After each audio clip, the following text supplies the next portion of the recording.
So hello, my name is Nico, I'm Masayo's guide. I'm from Brașov, as you can see on my cap. And we are here in the Dracula Castle on the artillery platform. It's the place from where you can see very well the pass which crossed the Carpathians, which is in my back.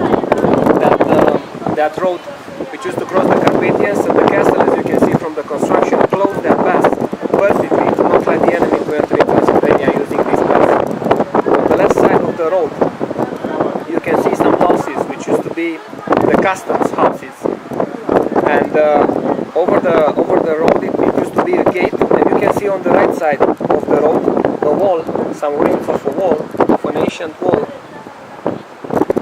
Okay, that's St. Catherine's Gate, built in 1559. It's the single original gate from the medieval period of the city. You can see above the main entrance it's the coat of arms of the city, a crown sitting on the roots, and the year of construction 1559. It wasn't only the gate, it was an entire system of fortifications which was starting from the gate and going to the sidewalk, which is in front of me. Everything was transformed into a very narrow corridor which was cut in half by a mobile gate to not let the enemy to enter inside of the fortification of the citadel. So we are on the Biertan Church, which is one of the largest fortified churches in Pennsylvania. It used to be a residence of the bishop of the Germans from here.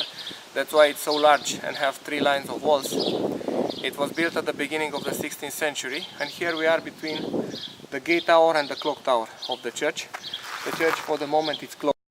So here on this church they had to be very well defended because it was a bishop's residence. That's why it's the single fortified church in Transylvania which have 3 lines of walls. We are on the left one, and on the valley you can see another 2 lines of walls. And also on the left you can see a very high tower which was used to keep inside the ham in the summertime because it was pretty cool inside. That's why its name is the Ham's Tower.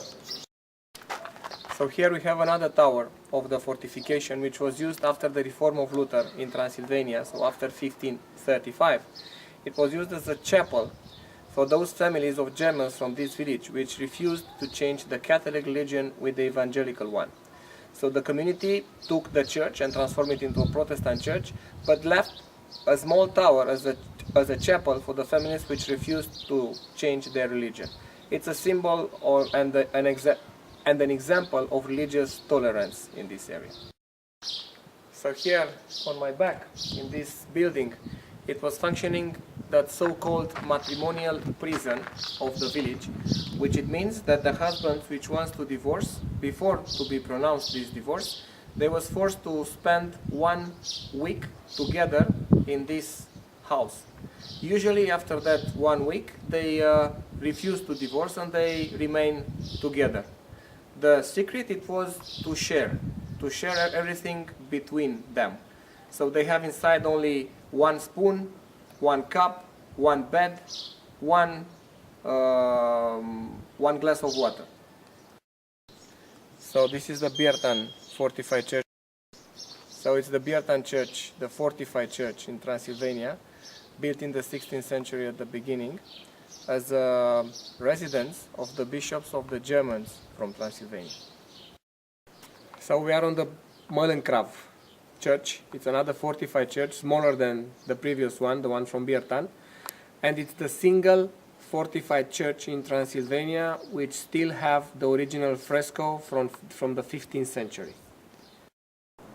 So we are on the church on the hill in Sighișoara, a church finished in 1437, where exists the single crypt from Transylvania and the single image in fresco of the Saint Trinity, which is represented as a person with 3 faces. So in this house over here, between 1431 and 1435 was lived Vlad Dracul and was born Dracula. His father was lived here because on those times Sighișoara it was a very important center of the arts, of culture and of merchandising in Europe. So in my back is the clock tower. It used to be the city hall of the city, and the roof was burned in 1670, and after that that was repaired by the locals and by the artisans which came here from here. Very important, are the puppets of the clock. Two of them are moving, are two angels, which at 6 o'clock, 6 p.m. will go inside the white one and will go outside the black one, announcing the coming of the evening and of the night after that, and the stop of the day of work. In my back is the church of the monastery from Sighișoara, the church of the Dominican monastery, built somewhere at the end of the 13th century. So we are in the clock tower. It's the history museum from Sighișoara right now. It's a tower which have a height of 74 meters from the bottom to the top. And in the top of the tower it's a golden globe with a volume of about 12 buckets. So it used to be this tower, the city hall from Sighișoara, the most important defensive tower, and the main tower to entrance into the citadel. We are on the peasants museum, woman peasant museum from Maramures. It's practically an old house made by wood, where everything, it starts with the gate. So we have the gate decorated with all the motifs, all the folklorical motifs from here. One of the most important is the rope. Also this rope can be interpreted as the tree of life. You can see the branches. Another important decorations are the circle, which is a sign of perfection, which can have inside the sun, or here the stars. Also we can have the cross inscribed into a circle, which is another very powerful sign which protects the house of the evil spirits. We have up the wolf with Romulus and Remus, which are practically the symbol of our Latinity as nation. And we have also the rooster, which is another symbol of the connection between the people and the heaven. It's another very good reason. And we have a sign of fertility right here. This geometrical sign, it's the symbol of fertility in Maramures. And the last but not the least one, it's the flag of the Dacians, our ancestors. It's a head of a wolf with a snake or a dragon tail, which it means practically the combination between courage and wisdom of our ancestors. So this spinner, it's used to prepare the wool in wires and then to transform it in clothes. So a boy was in love by a girl and he built this spinner for her, of course a smaller one. And he told to the girl, which doesn't like the boy too much, if you will be capable to find the piece from this construction which removed will breaking apart the entire construction of this spinner, I will leave you alone. If not, you will be my bride. And they have a very beautiful wedding, because the girl wasn't capable to find the piece, and remained this legend of the spinner with surgalou from Maramures over the centuries as an idea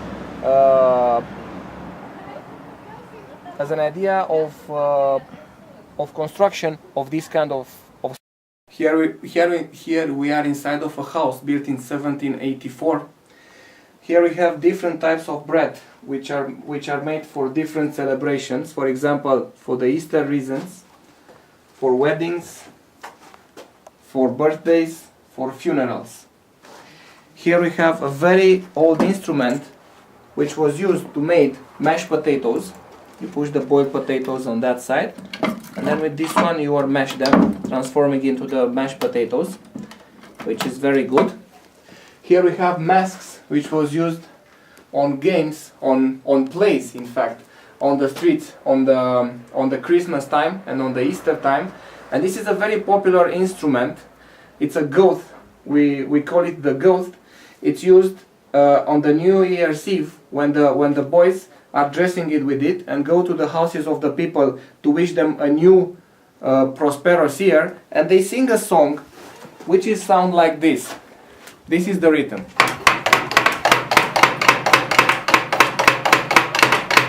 And they are dancing and are singing and are wish to the people to have a very prosperous new year. This is the first wooden church from Maramures that we are visiting it today. It's situated on a hill on a village of Bârsana. It was starting to be built in 1720. It's made entirely by wood, on the typical architecture from the area, and inside all the frescoes, all the paintings are made straight on wood. So we are on the church from Ieud, Maramures. Is considered to be the oldest church in here because it was built in 1365.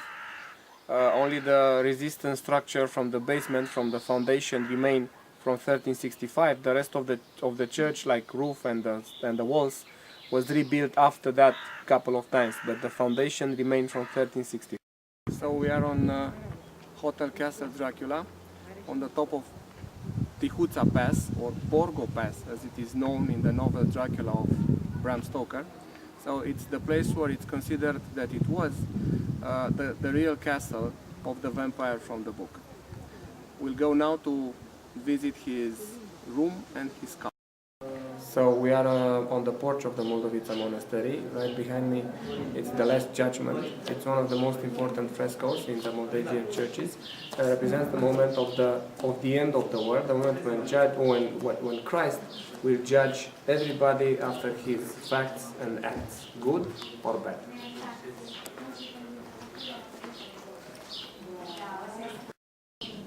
Under Jesus' throne of a judger exists another throne where it's a dove, which is the symbol of the Holy Ghost sitting on the gospel, and underneath that throne exists a hand, which is the hand of God, keeping the souls of the believers in it, and hanged by the finger of that hand, it's the balance which judge the acts and the facts of every human. As you can see, under that balance, it's already a human which is judged for his good facts and for his sins.